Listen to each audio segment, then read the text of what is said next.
ದೈಹಿಕ ಶಿಕ್ಷಣ ಶಿಕ್ಷಕರಿಗೆ ಆದೇಶ ಮಾಡಿರುವ ಬ್ಲಾಕ್ ಕರ್ತವ್ಯದಿಂದ ಕೈಬಿಡುವಂತೆ ಇಂದು ಮಾನ್ಯ ತಾಲೂಕು ದಂಡಾಧಿಕಾರಿಗಳಿಗೆ ಮನವಿಯನ್ನು ಸಲ್ಲಿಸಲಾಯಿತು. ಈ ಸಂದರ್ಭದಲ್ಲಿ ಮಾತನಾಡಿದ ಮಾಜಿ ಕನ್ನಡ ಸಾಹಿತ್ಯ ಪರಿಷತ್ ಅಧ್ಯಕ್ಷ ದೈಹಿಕ ಶಿಕ್ಷಕ ಸಿದ್ದಲಿಂಗ ಚೌಧರಿ ಅವರು, ಬೋಧಕ ಶಿಕ್ಷಕರಾದ ದೈಹಿಕ ಶಿಕ್ಷಕರನ್ನ ಬೋಧಕೇತರ ಶಿಕ್ಷಕರೆಂದು ಪರಿಗಣಿಸಿರುವುದು ಈ ರಾಜ್ಯದ ದೈಹಿಕ ಶಿಕ್ಷಕರಲ್ಲಿ ಮಾನಸಿಕ ನೋವುಂಟು ಮಾಡಿದೆ.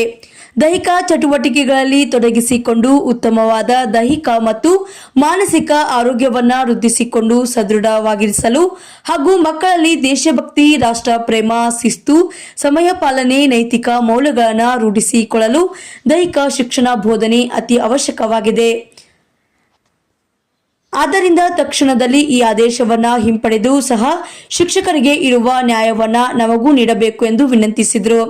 ಈ ಸಂದರ್ಭದಲ್ಲಿ ದೈಹಿಕ ಶಿಕ್ಷಣ ವಿಷಯ ಪರಿವೀಕ್ಷಕ ರಮೇಶ್ ಬಿರಾದಾರ್, ದೈಹಿಕ ಶಿಕ್ಷಕರ ಸಂಘದ ಅಧ್ಯಕ್ಷ ಎಂಎಂ ಕೆಂಬಾವಿ, ಪ್ರಾಥಮಿಕ ದೈಹಿಕ ಶಿಕ್ಷಕರ ಸಂಘದ ಅಧ್ಯಕ್ಷ ಎಂಕೆ ಬಿರಾದಾರ್, ದೈಹಿಕ ಶಿಕ್ಷಕರಾದ BS Aralagundagi, Mallamma Biradar, RR Nimbalkar, Shivasharana Pujari, Ramesh Gaikwad, MM Aland, Ashok Madgi, Sangu Malled, IY Lakkond, Subhash Patil, Malu Hosur, VN Mardarki, CB Chaura, Shivanand Desai ಸೇರಿದಂತೆ ಇನ್ನಿತರರು ಈ ಸಂದರ್ಭದಲ್ಲಿ ಉಪಸ್ಥಿತರಿದ್ದರು.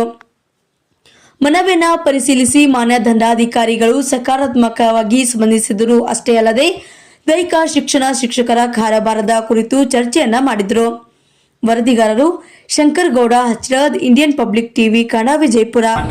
ಜಿಲ್ಲಾಧಿಕಾರಿಗಳಿಗೆ ತಾಲೂಕು ದಂಡಾಧಿಕಾರಿಗಳ ಮೂಲಕ ಈ ಮನವಿಯನ್ನು ಅರ್ಪಿಸ್ತಾ ಇದ್ದೀವಿ. ದಯಮಾಡಿ ತಾವು ತಾಲೂಕು ದಂಡಾಧಿಕಾರಿಗಳಿಂದ ತಾವು ಅತ್ಯಂತ ಕ್ರಿಯಾಶೀಲರು ನಮ್ಮ ಮನವಿಯನ್ನು ಪುರಸ್ಕರಿಸಿ ಸರ್ಕಾರಕ್ಕೆ ನಮ್ಮ ಮನವಿಯನ್ನು ಕಳಿಸ್ತೀರಿ ಅನ್ನುವಂಥ ಶುಭ ಭರವಸೆಯೊಂದಿಗೆ ನಮಗೆ ಈ ಮನವಿಯನ್ನು ಅರ್ಪಿಸ್ತಾ ಇದ್ದೀವಿ ಸರ್.